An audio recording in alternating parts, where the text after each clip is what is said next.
Assalamualaikum warahmatullahi wabarakatuh. Waalaikumsalam warahmatullahi wabarakatuh. Alhamdulillah, alhamdulillahil jabbaril qahhar, al-azizil ghaffar, khaliqil jannati wan nar. Wassalatu wassalamu ala sayyidina wa maulana Muhammadinil Mukhtar wa ala alihi wa ashabihil adhar. Amma ba'du. Saudara-saudara kaum muslimin rahimakumullah. Pada pertemuan kali ini kita akan membicarakan tentang neraka dan calon-calon penghuninya. Sesungguhnya kalau kita bicara tentang neraka, artinya kita bicara tentang akhirat. Dan kalau kita bicara tentang akhirat, kita bicara tentang alam gaib yang merupakan salah satu dari rukun iman yang 6, percaya kepada alam gaib. Kalau sudah bicara alam gaib, maka ini di luar batas kemampuan nilai-nilai ilmiah dan di luar batas kemampuan renungan filsafat. Ilmu pengetahuan akan buntu kalau sudah membicarakan alam gaib. Artinya kehidupan di akhirat itu tidak bisa diteliti secara ilmiah. Filsafat pun akan ngambang kalau sudah membicarakan kehidupan di alam gaib. Karena itu kalau kita kembali kepada logika, jika kita ingin mengerti tentang caranya membuat bangku, kita pergi ke tukang bangku dan bertanya kepadanya. Kita ingin mengerti cara membuat mobil, kita pergi ke tukang mobil, ke bengkel mobil dan bertanya kepada ahlinya. Pun dalam urusan alam gaib, sudah sewajarnya kita kembali kepada penjelasan dari sang pencipta alam gaib, yakni Allah subhanahu wa ta'ala. Dan melalui kitabullah Al-Quranul Karim, Allah telah menjelaskan masalah-masalah gaib berupa kehidupan di sorga dan neraka itu secara jelas dan pasti. Dengan kata lain, di dalam membicarakan tentang neraka ini, yang menjadi dasar daripada pemikiran kita adalah rasa iman kepada Allah subhanahu wa ta'ala. Karena soal neraka tidak pernah bisa dibuktikan dengan ilmu pengetahuan. Tidak bisa diselidiki sebab orang yang sudah pulang ke sana pun tidak pernah kembali lagi kemari untuk kita tanya bagaimana hal ihwal keadaan di sana. Saudara-saudara kaum muslimin rahimakumullah. Neraka dalam istilah Quran selalu disebut dengan narun, yaitu suatu tempat di akhirat nanti yang wujudnya berupa api yang bergejolak, bernyala dengan teramat dahsyatnya, sehingga dapat mengelupaskan kepala setiap orang dan menjulang ke hati. Diriwayatkan oleh Imam Bukhari dan Muslim bahwa Rasulullah sallallahu alaihi wasallam pernah bersabda, "Narukum hazihi allati tuqiduna juz'un min 70 jazaan min harri jahannam." Qalu, "Wallahi in kanat lakafiyatun ya Rasulullah." Qala, "Fa innaha fadlat bi 69 jazaa." Apimu yang kamu pakai di dunia ini, kata Nabi, untuk memasak, untuk menyalakan lampu, api yang kau pakai di dunia ini cuma satu bagian kecil dari 70 kali bagian panasnya neraka jahanam. Sahabat waktu itu terperanjat lalu berkata, "Wallah, in kanat lakafiyatun ya Rasulullah." Ya Rasul, api di dunia ini saja sudah cukup untuk menghanguskan kami, untuk menghanguskan apa yang ada. Bersabda Rasulullah sallallahu alaihi wasallam, maka sesungguhnya api neraka itu dilebihkan panasnya dengan 69 kali daripada panasnya api di dunia ini. Jadi sepanas-panasnya api yang pernah kita rasakan di dunia ini, maka api di neraka nanti 69 kali lebih panas dari api yang kita rasakan paling panas di dunia. Hadis yang senada dengan penjelasan ini di samping Jawahirul Bukhari, kita bisa menemukannya dalam Mukhtasar Tazkiratul Qurtubi dan Mukhtasar Ibnu Abi Jamrah misalnya. Saudara-saudara kaum muslimin rahimakumullah. Sehingga boleh jadi seringan-ringan azab penduduk neraka di akhirat nanti, kata Nabi, seorang yang di telapak kakinya diletakkan kerikil neraka yang sangat kecil, lalu mendidih otaknya. Itu seringan-ringannya. Di tapak kakinya diletakkan kerikil neraka yang oleh karena panasnya lalu mendidih otaknya. Itu yang paling ringan, nggak apa-apa, cuma segitu aja. Di telapak kakinya ditaruh kerikil, otaknya lalu jadi mendidih karena menahan panas. Pantas kalau satu hari Luqmanul Hakim pernah memberikan nasihat kepada anaknya, kata beliau, "Anakku, kerjakanlah dosa seberapa kekuatanmu menanggung azab Allah, dan laksanakan ibadah seberapa hajat dan keperluanmu kepada Allah. Berapa banyak hajatmu kepada Allah, begitulah kamu harus beribadah.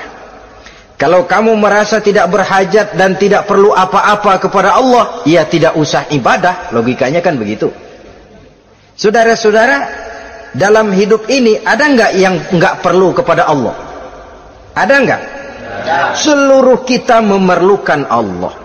Karena itu Luqman betul dengan bahasa diplomatis, "Anakku, kerjakan ibadah seberapa hajatmu kepada Allah. Makin banyak hajatmu kepada Allah, makin banyak hendaknya kamu melaksanakan ibadah. Tapi kalau kamu sudah merasa bisa hidup tanpa Allah, persilahkan kamu tidak usah ibadah."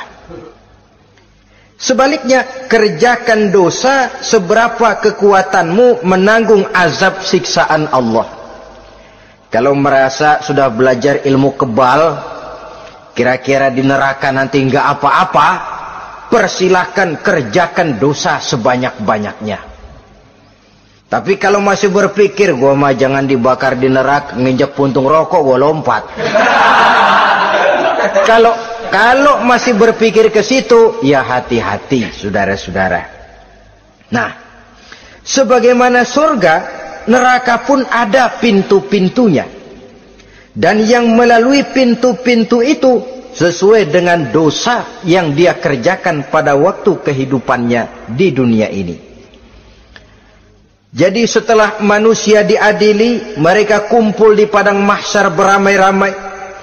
Yang mendapat kitab di tangan kanan, yang selamat dari proses pengadilan, yang sudah nyata lebih banyak kebaikannya daripada kesalahannya, wajah mereka berseri-seri. Tapi yang rapotnya merah, yang timbangannya lebih banyak kejahatannya, mereka mukanya udah pada gulem.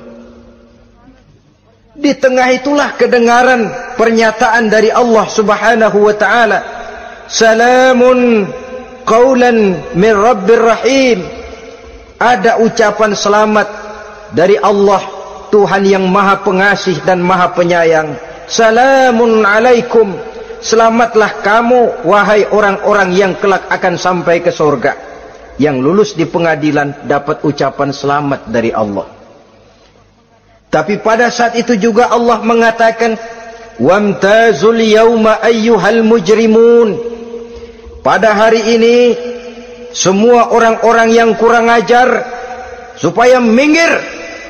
Wamtazul yauma ayyuhal mujrimun. Orang-orang yang durjana, kelompok durhaka, para pembuat dosa, misah hari ini, minggir semuanya. Kamu akan digiring ke dalam neraka. Saudara-saudara kaum muslimin rahimakumullah. Baik mereka yang akan menuju surga, baik mereka yang akan masuk ke dalam neraka, sama melintasi satu jembatan yang melintang di atas neraka.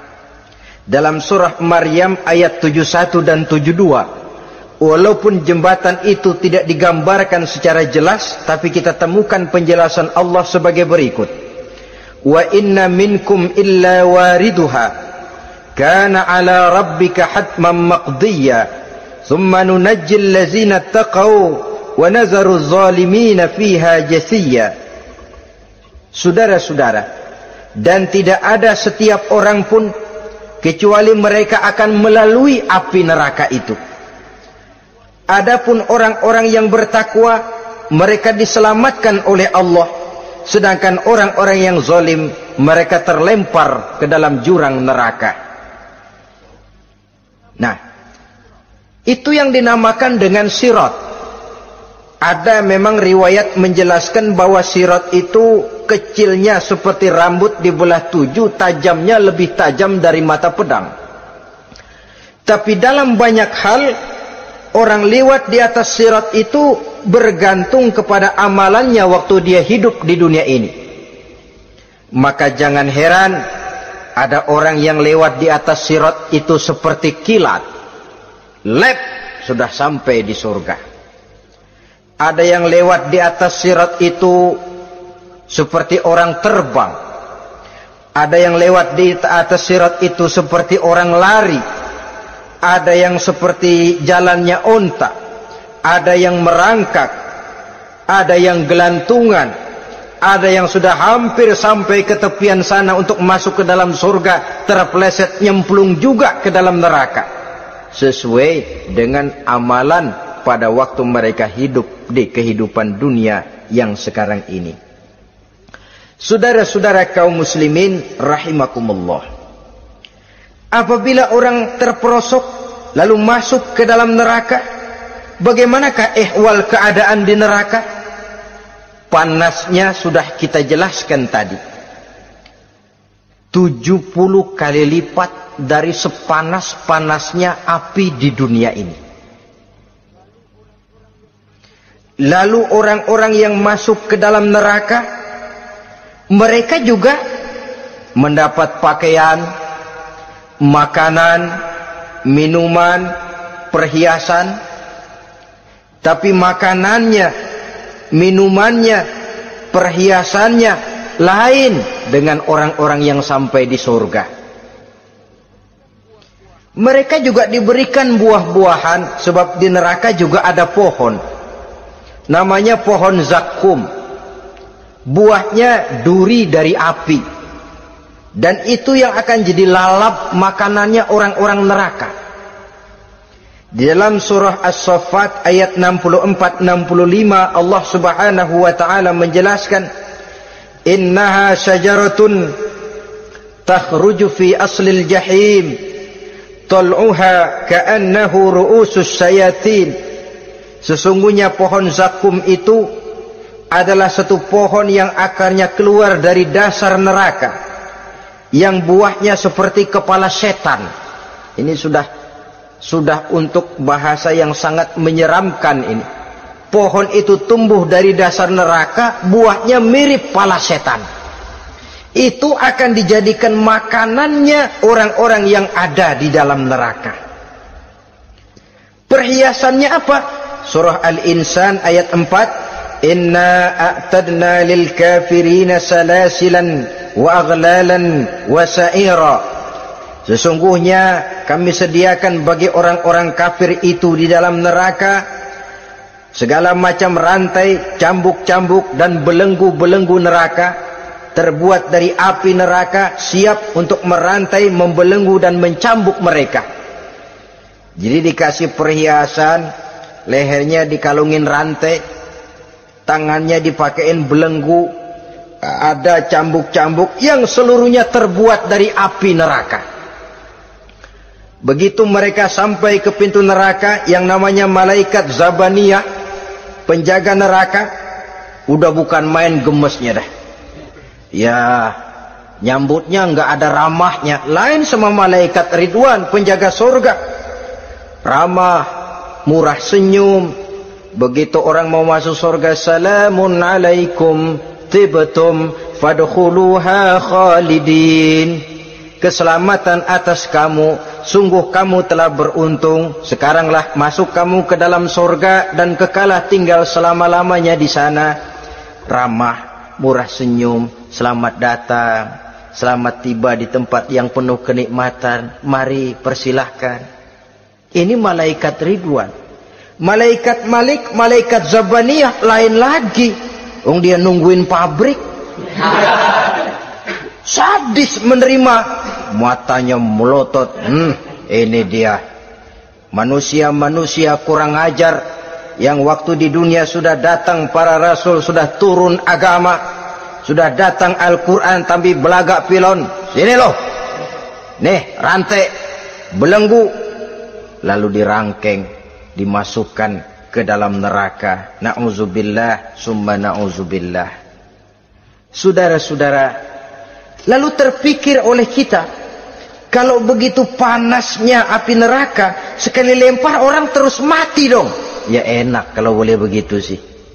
Begitu dilempar ke neraka terus mati, enak. Ternyata tidak. Kepedihan neraka adalah kepedihan yang kekal dan terus menerus. Tidak satu saat pun orang-orang di dalam neraka pernah merasakan kesenangan. Tidak sesaat pun. Kali semenit kayak ngasok, enggak, terus menerus berada dalam kepedihan yang tiada tara.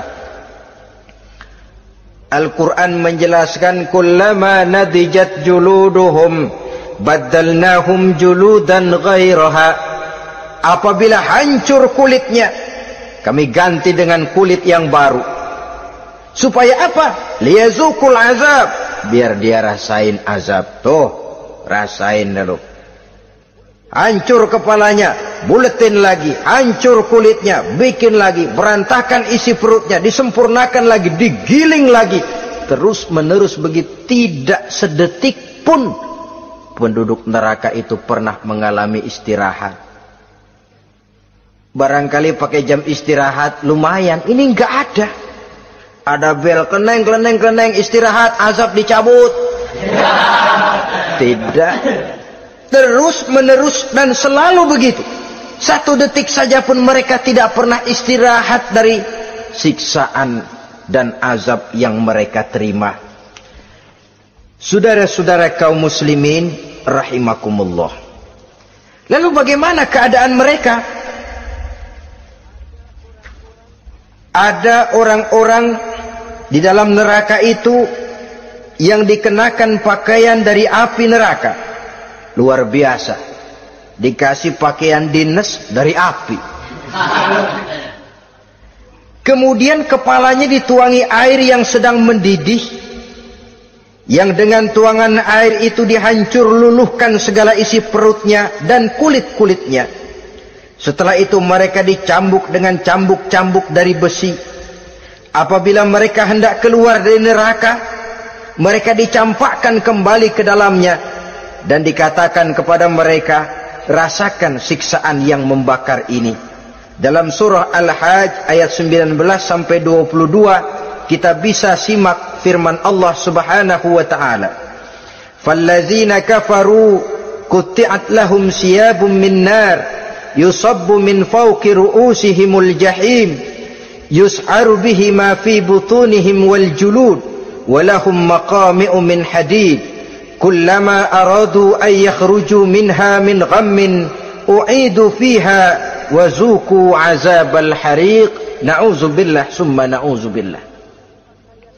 Diberikan pakaian dari api, melolong, menyayat dia, memilukan, merintih dan meraung-raung. Lalu kepalanya diguyuri dengan air yang sangat mendidih. Hancur luluh isi perutnya, masih dicambuk lagi dengan cambuk-cambuk dari besi.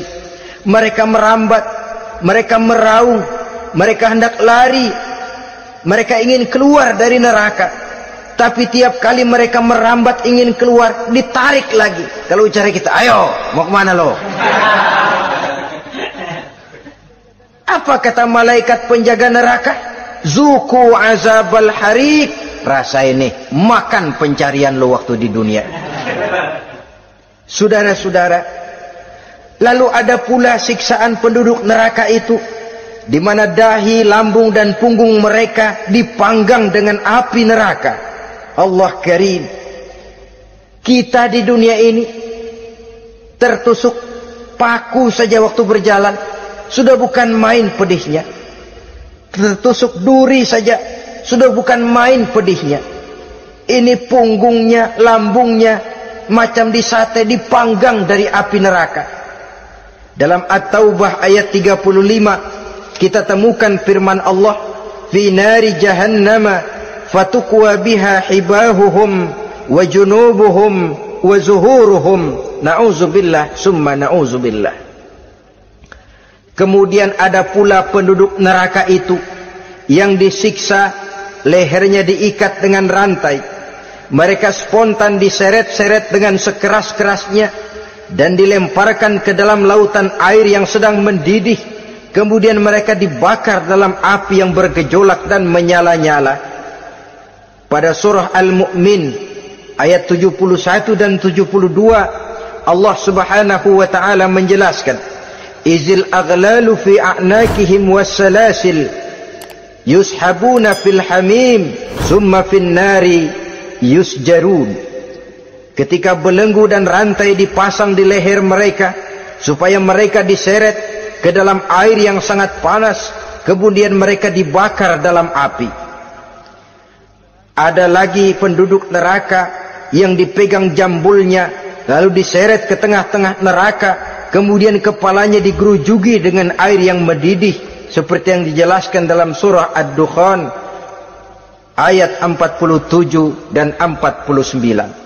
Pendeknya, azab dan siksaan neraka itu sesuailah dengan amalan dosa yang dikerjakan manusia pada waktu kehidupan di dunia ini. Maka dalam puncak perjalanan Mi'raj misalnya, kepada Rasulullah sallallahu alaihi wasallam diberikan berbagai macam penglihatan sebagai contoh dan tamsil dari kehidupan di dunia ini. Sejak dari penglihatan di jalan sampai kepada penglihatan surga dengan segala kenikmatannya dan neraka dengan seluruh azabnya, seluruhnya merupakan contoh teladan. Misalnya dalam perjalanan ketika hendak Mi'raj itu, sebelum berangkat Rasul disodorkan 2 minuman. Segelas berisi arak, segelas lagi berisi susu. Kata malaikat Jibril, ambillah salah satu minuman itu ya Muhammad. Lalu Rasul dengan tidak ragu-ragu, mantap betul beliau mengambil gelas yang berisi susu, lalu beliau minum. Setelah beliau minum itu, malaikat Jibril berkata, "Shaddaqta ya Muhammad." Engkau telah benar Muhammad. Laqad asabtal haq, pilihanmu tepat. Kenapa ya Jibril? Untung susu yang kamu minum Muhammad. Kalau arak yang kamu ambil, pasti umatmu bakal jadi umat yang teler semua. Ini pun satu contoh buat kita semua, bahwa dalam kehidupan kita selalu berhadapan dengan susu dan arak, berhadapan dengan hak dan batil, berhadapan dengan benar dan salah. Maka hati-hati kita jangan sampai salah pilih karenanya. Lalu yang ada kaitannya dengan persoalan kita, penglihatan yang diberikan Allah kepada beliau di neraka. Beliau melihat sekelompok orang dilontari kepalanya dengan batu dari api neraka. Tiap kali dilontari kepala itu hancur berkeping-keping, berantakan otaknya, lalu dibulatkan kembali. Setelah kepala itu bulat kembali, disambitin lagi, menjerit, meraung, merintih kesakitan, hancur kepalanya, berantakan otaknya, lalu dibulatkan lagi, terus menerus begitu, tidak pernah berhenti. Sampai Rasul bertanya, ya Jibril, ini orang kenapa kepalanya dilontari dengan api neraka sampai hancur lalu dibulatkan kembali? Kata malaikat Jibril, ya Muhammad, itulah contoh daripada umatmu yang berat untuk sujud kepada Allah Tuhannya. Itulah contoh dari umatmu yang waktu hidup di dunianya tidak pernah mendirikan solat sama sekali. Sombong yang paling sombong adalah sombong kepada Allah. Artinya tidak mau sujud kepada Sang Maha Penciptanya. Jadi barangkali saudara punya cita-cita atau keinginan, saya mau yang ini saja, persilahkan, gak usah sembahyang. Lalu ada lagi sekelompok kaum, perutnya besar, sebesar rumah, dililit dengan kala dan ular dari api neraka, diseret-seret dia di jurang neraka, dipatoki ular, hancur perutnya, dibulatkan lagi perut itu, diseret kembali, hancur lagi, dibulatkan lagi, terus menerus seperti itu. Kata Nabi, ya Jibril, ini apa lagi? Kata malaikat Jibril, wahai Muhammad, inilah contoh daripada umatmu yang waktu di dunia suka makan riba alias renten, dan suka makan harta anak yatim, suka ngobyekin anak yatim, sok jadi pengasuh anak yatimnya lapar, pengasuhnya yang pada kenyang. Saudara hadirin yang saya muliakan, orang yang makan riba alias renten, orang yang makan harta anak yatim, begitu gambaran yang diperlihatkan kepada baginda Rasulullah sallallahu alaihi wasallam. Sebagian lagi ada penduduk neraka yang kukunya terbuat dari tembaga dari api neraka, panjang sangat kukunya itu, lalu mencakar-cakar mukanya sendiri, hancur mukanya berantakan, dicakari oleh kukunya itu, lalu dibulatkan lagi, dicakar lagi, hancur lagi, dibulatkan lagi. Pengangguran bener nih orang, muka sendiri dicakarin sendiri. Ya Jibril, ini tamsil apa Jibril? Ya Muhammad, itulah contoh dari umatmu yang pada waktu di dunianya enggak pernah rukun sama sesama saudaranya muslim, suka nyari aib orang lain, suka ngejelekin orang lain, padahal orang lain itu saudaranya seakidah. Kan sama dengan nyakar muka sendiri namanya, menepuk air di dulang, terpercik muka sendiri. Kejelekan saudaranya dikorek-korek, aib saudaranya diobral di pasar umum. Orang macam itu nanti tangannya akan tumbuh kuku panjang dari tembaga yang akan mencakar dan mengoyak-ngoyak mukanya sendiri. Itu kita bisa lihat nanti. Oh, ini yang waktu di dunia suka ngorek-ngorek kesalahan orang tuh lagi pada nyakarin mukanya.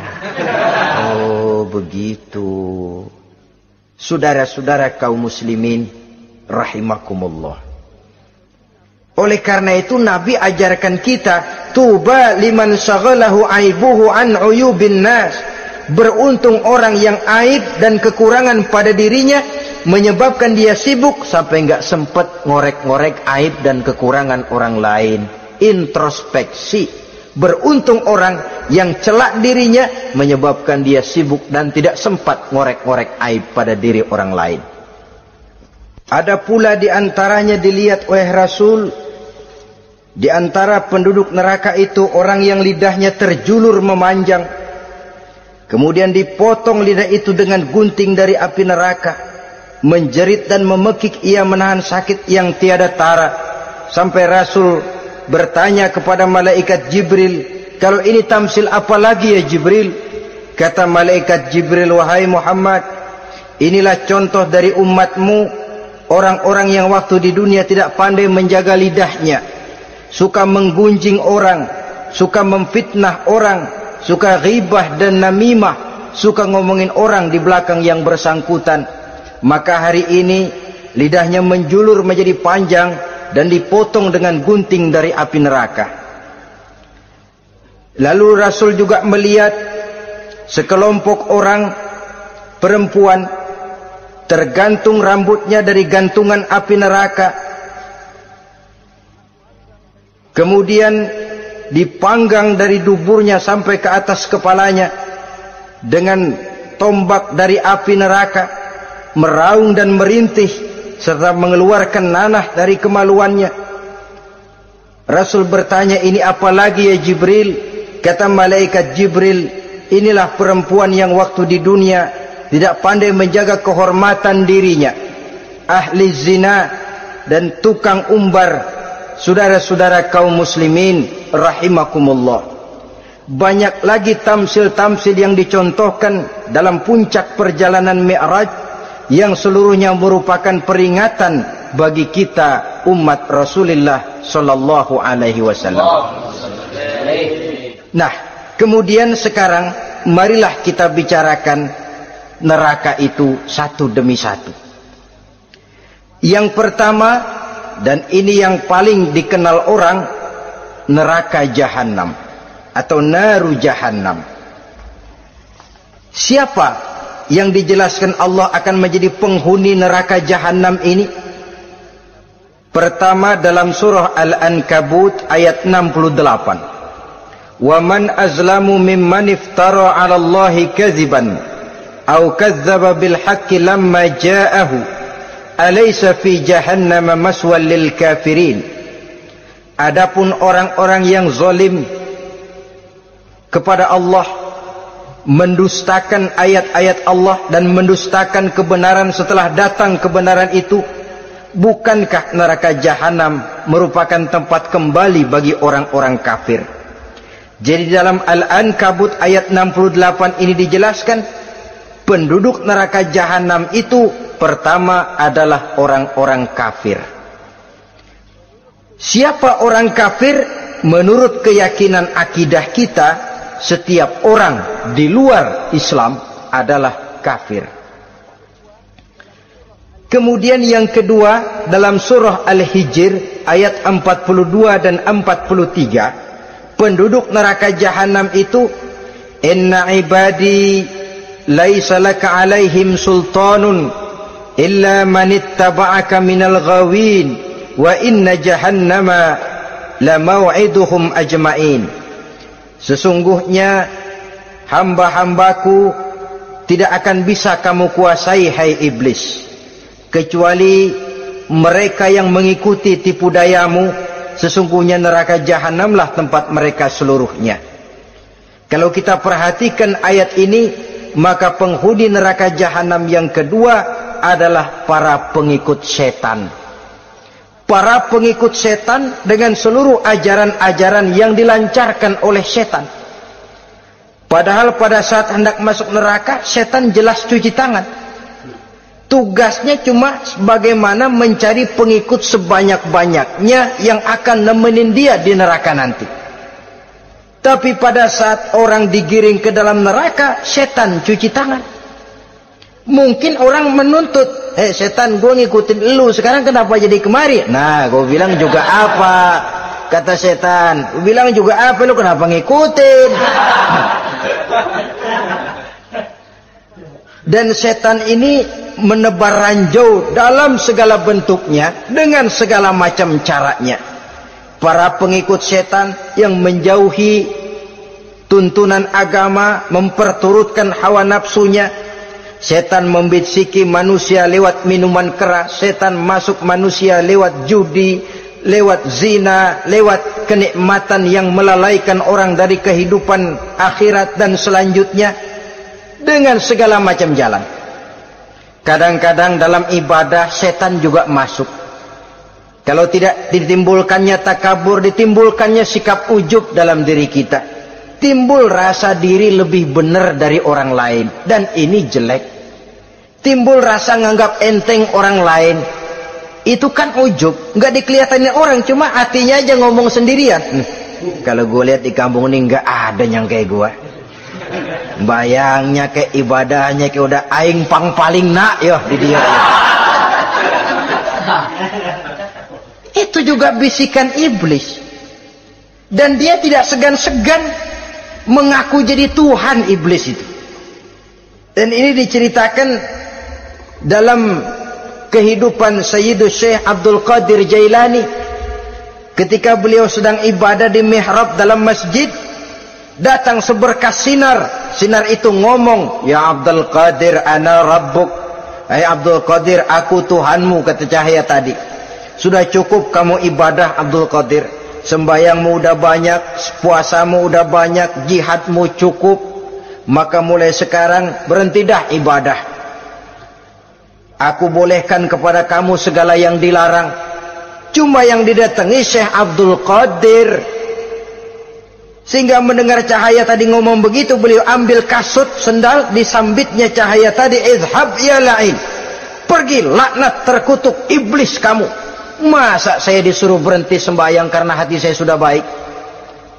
Kalau hati sudah baik lalu boleh berhenti sembahyang, mestinya yang paling dulu berhenti sembahyang Nabi Muhammad, sebab beliau orangnya paling baik.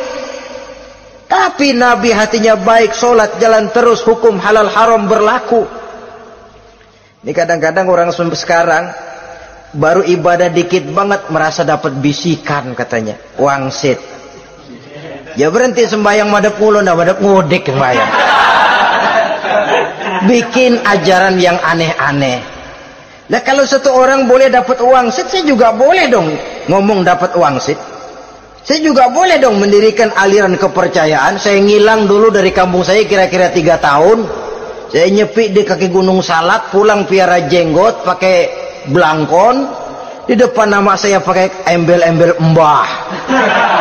Saya ngaku dapat wangsit di Gunung Ano, mewahyukan kepada saya ano. Saya cari murid yang fanatik. Saudara-saudara kaum muslimin rahimakumullah, setan membisiki manusia hatta kita sedang ibadah sekalipun dibisikinya. Caranya, mula-mula dia bisikin, lu sembahyang buru-buru dah. Buru-buru udah. Akhirnya apa? Rukuk kita nggak sempurna, sujud kita nggak lengkap, tumakninah kita kurang, bacaan kita tajwidnya nggak kena. Kalau itu bisa kita atasin, kita sembahyang sebagaimana yang seharusnya, dia bisiki lewat jalan lain lagi.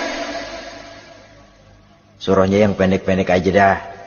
Atau habis sembahyang udah sigrah, udah jangan pakai wirid, jangan pakai zikir. Dengan segala macam jalan. Dibisikinya was-was ke dalam diri kita. Sehingga ada satu riwayat walaupun dhaif tapi ini baik untuk dijadikan pelajaran.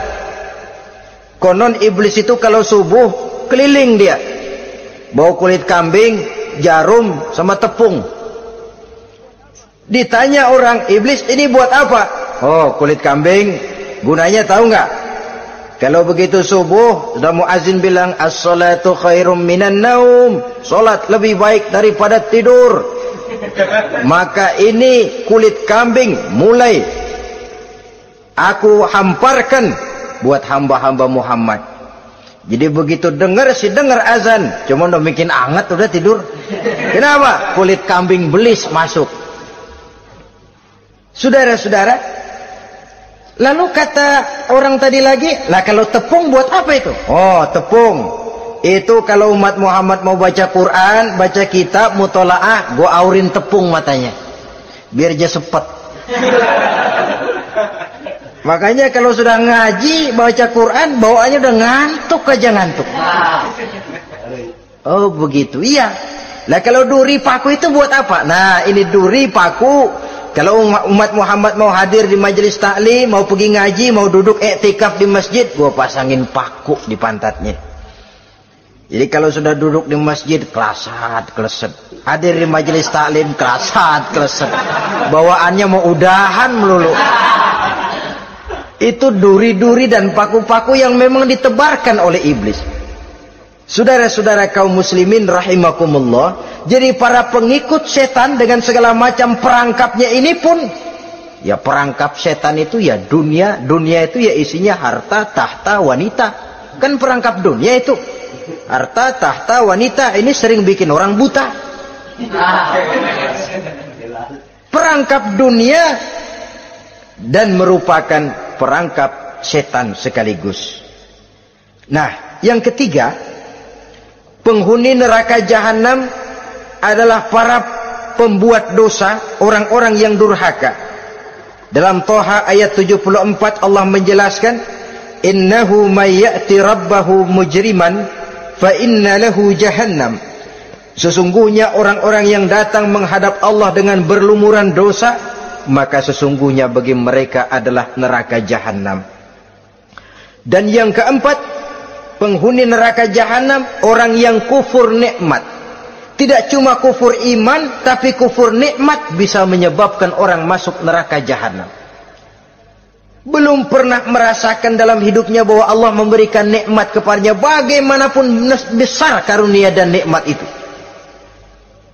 Dalam surah Ibrahim ayat 28-29 Allah menjelaskan, alam tara ilal ladzina baddalu ni'matallahi kufran wa ahallu qaumahum darul bawar jahannama yaslaunaha wa bi'sal qarar. Tidaklah engkau perhatikan, tidaklah kau lihat orang-orang yang mengganti, menukar nikmat Tuhannya dengan kekufuran. Diberikan nikmat berupa Islam, digantinya dengan kekufuran. Dia tidak tahan kesengsaraan dunia lalu memilih kesengsaraan akhirat. Padahal kesengsaraan akhirat lebih abadi dari kesengsaraan dunia. Ada orang yang gak tahan miskin dunia, lalu menjatuhkan pilihan lebih memilih miskin akhirat. Ya Allah, keliru besar. Karena gak tahan hidup miskin di dunia, ada yang nawarin ngasih supermi 3 bungkus, iman telap.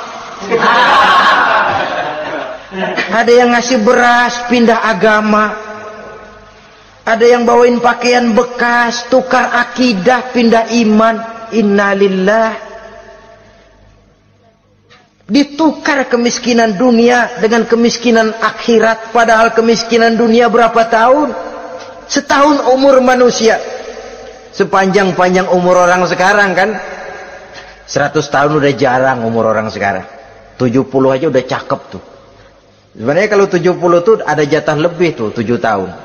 Toh kalau ikut Nabi 63 tahun kan, Nabi wafat. Kalau kita sudah umur 70 tuh ada jatah ekstra 7 tahun. Oh ya, dimanfaatkan baik-baik mestinya. Taruhlah kemiskinan dunia, bagaimanapun melaratnya dunia, bagaimanapun sengsaranya dunia, cuma sebatas umur kita. Tapi kalau nikmat Islam ini harus kita tukar dengan yang lain. Baddalu ni'matallahi kufran, menukar, mengganti nikmat yang diberikan Allah dengan kekufuran. Artinya kita menukar kemiskinan sementara dan kita memilih kesengsaraan dan kemiskinan abadi. Di akhirat kita miskin, di neraka kita miskin, miskin abadi. Di neraka kita sengsara, sengsara abadi. Saudara-saudara kaum muslimin rahimakumullah, itu neraka jahanam. Yang kedua dinamakan neraka jahim. Siapa mereka ini para penghuninya? Siapa mereka ini para penghuninya? Pertama dalam surah At-Takatsur, yaitu orang-orang yang bermegah-megah dengan dunia, menumpuk-numpuk harta, lalu lupa dengan kesibukan harta itu, lupa kepada kehidupan yang akhirat nanti. Alhaakumut takatsur hatta zurtumul maqabir kalla sawfa ta'lamun summa kalla sawfa ta'lamun kalla law ta'lamuna ilmal yaqin la tarawunnal jahim. Kamu telah lalai akibat apa? At-takatsur. Ini penyakit pertama yang menyebabkan orang sampai ke neraka jahim. Penyakit takatsur. Dan itu penyakit zaman sekarang. Berlomba-lomba dengan kemegahan materi, berlomba-lomba dengan kemegahan dunia. Padahal kalau urusan itu kita berlomba, tidak akan pernah sampai finish. Percayalah itu, tidak akan pernah finish. Sebab kemegahan dunia siklus, lingkaran setan. Kita anggap kalau punya duit 1 juta tenang, punya 1 juta berubah pikiran, lain lagi. Kita anggap kalau punya mobil enak, sudah punya mobil, lain lagi problemnya. Kita anggap kalau rumah sudah gedung, enak hidup, punya rumah gedung, lain lagi problemnya. Makanya pesan Nabi, kalau ingin hidup tenang, urusan dunia lihat ke bawah, urusan akhirat lihat ke atas. Sering dicontohkan kalau punya mobil, bilang alhamdulillah kita punya mobil, tangga kita cuma punya motor. Kata yang punya motor, syukur banget kita punya motor, tangga kita punya sepeda doang. Kemana-mana kekejek mulu, dayung. Kata yang punya sepeda, alhamdulillah kita punya sepeda, tetangga kita cuma jalan kaki, kemana-mana ngetuk mulu. Kata yang jalan kaki, alhamdulillah masih bisa jalan, tangga kita sebelah lumpuh bertahun-tahun nggak kemana-mana.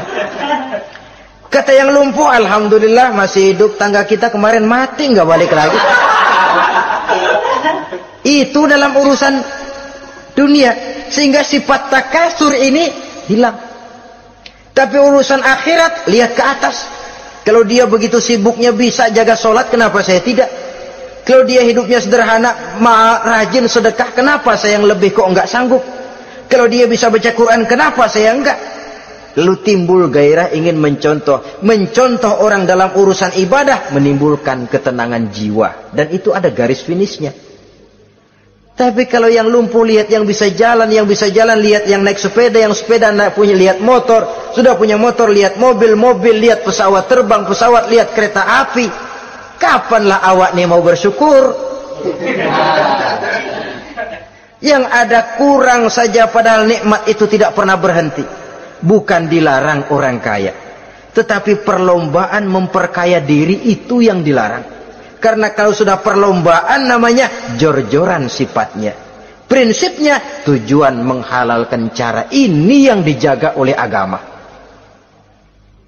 Saudara-saudara, selain penyakit takasur yang menyebabkan orang sampai ke neraka jahim, juga perbuatan durjana. Dalam Al-Infitor ayat 13-14, innal abrara lafi na'im wa innal fujjara lafi jahim. Orang-orang yang berbakti, berbuat kebajikan, mereka akan mendapatkan neraka surga naim. Tetapi orang-orang yang fujar, durjana, kurang ajar, durhaka, lafi jahim, mereka akan mendapatkan neraka jahim. Lalu siapa lagi penghuni jahim itu? Orang-orang yang menentang dan menantang ayat-ayat Allah. Wallazina sa'au fi ayatina mu'ajizin ulaika ashabul jahim. Dan orang-orang yang berusaha menantang ayat-ayat Allah sehingga melemahkan orang-orang yang mau mengikuti rasul-rasul Allah. Menantang ayat Allah dan membuat lemah orang yang mengikuti rasul, melemahkan semangat orang yang mau mengikuti khitah dan perjalanan Rasul. Lu mau bangun masjid, iya. Berat, jangan. Jangan aja kapok. Majelis taklim, pahit. Ngaji, berat, melemahkan ini. Sudah dia rusak, merusak lagi. Kalau rusak kan cuma sendirian. Ini tidak, sudah rusak, merusak. Mu'ajizin, melemahkan orang-orang yang mau mengikuti ayat-ayat Allah. Dan itu tidak jarang zaman sekarang ini. Orang yang melemahkan semangat kita dalam berjuang menegakkan kebenaran. Kita yakin Islam agama yang benar, kita yakin Islam agama yang sempurna. Ada saja orang yang melemahkan semangat kita, yang berteori bahwa ada ayat-ayat Quran yang tidak relevan lagi dengan situasi dan kondisi. Yang berteori bahwa Nabi Muhammad cuma sebagai manusia biasa yang tidak terlepas kemungkinan dari salah. Pendeknya melemahkan nilai-nilai semangat kita untuk memperjuangkan Islam ini. Ini pun termasuk mu'ajizin. Mereka akan menemukan nanti di akhirat kapling di dalam neraka yang dinamakan neraka jahim. Na'udzubillah summa na'udzubillah. Yang ketiga, saudara-saudara, di antara nama neraka itu adalah neraka hawiyah. Siapa penghuni neraka hawiyah ini? Dalam surah Al-Qari'ah ayat 8-11 dijelaskan secara simpel, wa amma man khaffat mawazinuhu fa ummuhu hawiyah. Adapun orang-orang yang ringan timbangan kebaikannya, maka tempatnya adalah neraka hawiyah. Artinya orang ini lebih berat timbangan kejahatannya, sedikit kebaikannya, sehingga jadi ringan di timbangan akhirat nanti. Solat, puasa, zakat, tapi dosa yang dikerjakan masih lebih banyak ketimbang kebaikan yang dikerjakannya itu. Maka orang semacam ini apabila tidak mendapat syafaat, maka dia akan masuk ke dalam neraka yang namanya neraka hawiyah. Lalu yang keempat, neraka wail. Dalam surah Al-Ma'un ayat 1-7, garis besarnya yang mendapat neraka wail adalah para pendusta agama. Siapa sih pendusta agama itu? Ara'aita allazi yukazzibu biddin? Tidakkah kamu lihat siapa orang-orang yang mendustakan agama? Mendustakan agama, beragama tapi bohong, solatnya bohong, hajinya bohong, puasanya bohong, mendustakan agama. Siapa mereka? Fadzalikal ladzi yad'ul yatim. Pertama, orang yang suka menghardik anak yatim. Anak yatim yang lemah, anak yatim yang tidak berdaya, yang hidup dipayungi kemiskinan dan kekurangan, bukan ditolongnya, malah dihardiknya. Jangan lupa, saudara yang sudah 2-3 kali pergi ke Makkah, saudara yang khusyuk dalam sujudnya, saudara yang mantap dalam puasanya, mungkin saja bisa terhalang masuk ke dalam surga, karena di samping rumah saudara ada anak yatim merintih menahan lapar dan haus. Saudara tahu, saudara mampu, tapi saudara diam saja, tidak mau mengulurkan tangan. Mungkin itu yang akan mengganjal saudara untuk masuk ke dalam surga. Wala yahuddu ala tu'amil miskin. Mereka membiarkan fakir miskin, tidak memberikan makan. Kemudian fawailul lil musallin. Mereka juga melalaikan solat. Allazina hum an solatihim sahun. Allazina hum yura'un. Mereka juga riak di dalam amalnya. Saudara hadirin kaum muslimin rahimakumullah, melalaikan solat, kemudian riak dengan amalnya, termasuk amalan solatnya. Kalau jadi imam, bahasanya dibuat sepasih-pasihnya, surahnya yang panjang-panjang, paling pendek sabbihis sama wadduha. Tapi kalau solat sendirian cukup kul huwallahu ahad sama inna a'toinakal kautsar. Hilang lagi nilai keikhlasannya. Dan terakhir, mereka enggan untuk membayar zakat. Yang memenuhi ciri-ciri inilah yang dikatakan sebagai pendusta agama. Menghardik yatim, membiarkan fakir miskin, melalaikan solat, ria, dan enggan membayar zakat. Mereka divonis mendapat neraka wail, seperti dalam surah Al-Ma'un ayat 1 sampai dengan 7. Saudara-saudara kaum muslimin rahimakumullah. Yang kelima, neraka sa'ir. Neraka sa'ir ini pertama buat mereka yang memakan harta yatim. Kalau tadi tidak mau membantu, ini malah membantu, tapi tujuannya malah ngobyekin anak yatim. Mereka yang memakan harta yatim, dalam An-Nisa ayat 10, innal ladzina ya'kuluna amwalal yatama zulman innama ya'kuluna fi butunihim nara wa sayaslawna sa'ira. Sesungguhnya orang-orang yang memakan harta anak-anak yatim dengan zalim, mereka sebenarnya telah memakan neraka, memasukkan api neraka ke dalam perutnya. Mereka akan dilontarkan ke neraka sa'ir. Selain itu, orang-orang yang mengingkari apa yang diturunkan oleh Allah Subhanahu wa ta'ala, mengingkari kebenaran Quran, mengingkari Rasul, pendeknya mengingkari Islam, dijelaskan dalam surah Luqman ayat 21. Yang keenam, saudara-saudara, yang dinamakan dengan neraka laza namanya. Pertama, untuk pembangkang dan orang yang menjauhi agama. Yang kedua, orang yang berpaling dari kebenaran. Dan yang ketiga, orang yang suka menumpuk-numpuk harta dan menyimpannya, tidak mau membayar zakat, infak, apalagi sedekah.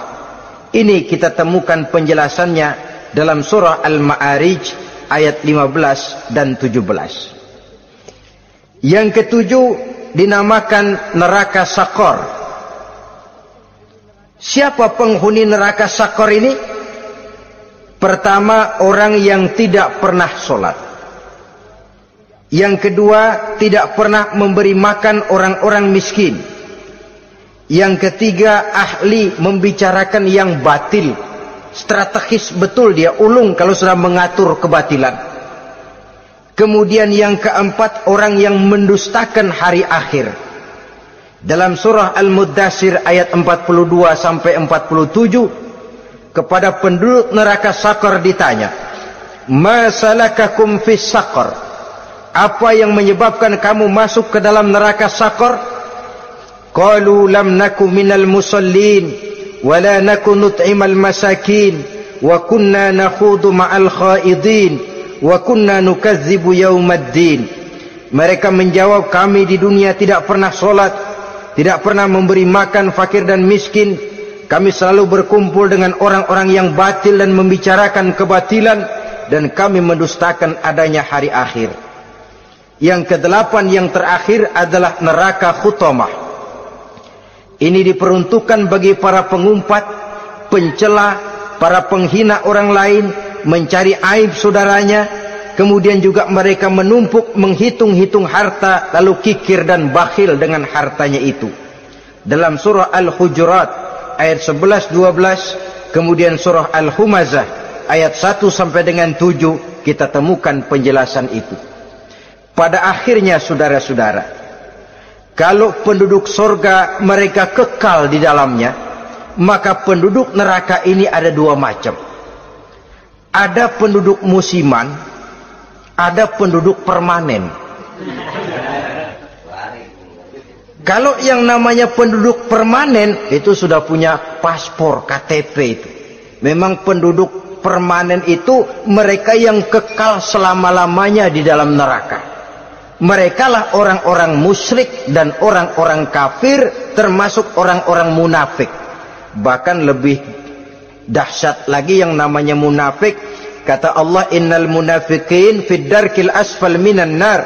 Orang munafik itu berada di dasar jurang neraka yang paling bawah, keraknya neraka. Saudara-saudara, adapun penduduk yang semi permanen, ia masuk neraka buat sementara saja, sekedar dengan dosa-dosa yang dikerjakannya. Mereka adalah orang-orang mukmin yang asli, orang-orang Islam yang waktu di dunianya berbuat dosa. Mereka masuk ke dalam neraka, menerima azab sesuai dengan dosa yang dikerjakannya. Setelah itu mereka akan diangkat dari surga untuk ditempatkan di dalam, mereka akan diangkat dari neraka untuk ditempatkan di dalam surganya Allah Subhanahu wa ta'ala. Seperti banyak dijelaskan dalam hadis-hadis sahih yang diriwayatkan oleh Imam Bukhari dan Muslim. Nah, inilah sekelumit tentang neraka dan calon-calon penghuninya. Mudah-mudahan Allah jauhkan kita, Allah jauhkan anak cucu kita, amin. Allah jauhkan seluruh keluarga kita, amin, dari neraka dan dari azab neraka. Amin. Terima kasih dan mohon maaf. Wassalamualaikum warahmatullahi wabarakatuh. Waalaikumsalam.